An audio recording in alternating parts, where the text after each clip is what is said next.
Hello అండి, అందరికీ నమస్తే. మేఘ సందేశం సీరియల్ రేపటి ప్రోమో ఏం జరుగుతుందో తెలుసుకుందామండి. భూమిని వెతుక్కుంటూ హాస్పిటల్కి వెళ్ళిన మీరా, రామ్మ మన ఇంటికి వెళ్దాం అని చెప్పేసి భూమిని పిలవగానే ఇక భూమి అయితే నేను రానత్తయ్య అని చెప్పేసి అక్కడే హాస్పిటల్లో ఉండిపోతుంది. దాంతో ఇక మీరా కూడా భూమికి తోడుగా ఉంటుంది. ఇక నైట్ అయిపోతుంది. అప్పుడే భూమి ఇంకా మీరా ఇద్దరు కూడా హాస్పిటల్లో ఐసీయూ రూమ్ బయట కూర్చొని ఉంటారు.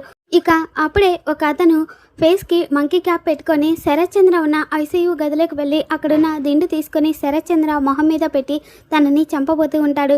ఇక భూమికి ఏదో జరుగుతుంది అన్నట్టు అనిపిస్తూ ఉండటంతో ఇక భూమి అయితే ఐసీయూలోకి వెళ్ళి చూడగానే ఇక ఆ మంకీ క్యాప్ పెట్టుకొని ఉన్న ఆ మనిషి అయితే శరత్చంద్రని చంపబోతూ ఉంటాడు. అది చూసి భూమి, రే ఎవర్రా నువ్వు, మా నాన్నని ఎందుకు చంపాలనుకుంటున్నావు అని చెప్పేసి గట్టిగా కేకలు పెడుతూ ఉంటుంది.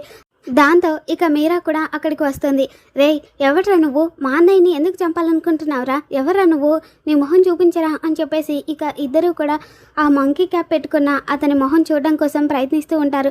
ఇక అతనైతే శరత్చంద్ర చనిపోయాడేమో అనుకొని ఇక అక్కడి నుండి భూమి ఇంకా మీరా ఇద్దరిని కూడా తోసేసి వాళ్ళకి దొరకకుండా పారిపోతాడు. తర్వాతేమో ఏసీపీ నైని ఇక అపూర్వ ఇంటికి వచ్చి నేను ఇన్వెస్టిగేషన్ చేయడం కోసం అని చెప్పి గెస్ట్ హౌస్కి వెళ్ళి వెతుకుతూ ఉంటే అక్కడ నాకు ఈ చైన్ దొరికింది, ఇది ఎవరిది అని చెప్పేసి అడుగుతూ ఉంటుంది. దాంతో ఇంట్లో వాళ్ళందరూ కూడా ఆ చైన్ చూసి షాక్ అవుతూ ఉంటారు. ఇక బిందు అయితే ఆ చైన్ చూసి ఇది చెర్రీ అన్నయ్యదే కదా, తన చైన్ గెస్ట్ హౌస్లో ఎలా ఉంది అంటే ఏం జరిగింది, అన్నయ్యే మావయ్యని చంపాలనుకున్నాడా అని చెప్పేసి ఇక బిందు షాక్ అవుతూ ఉంటుంది.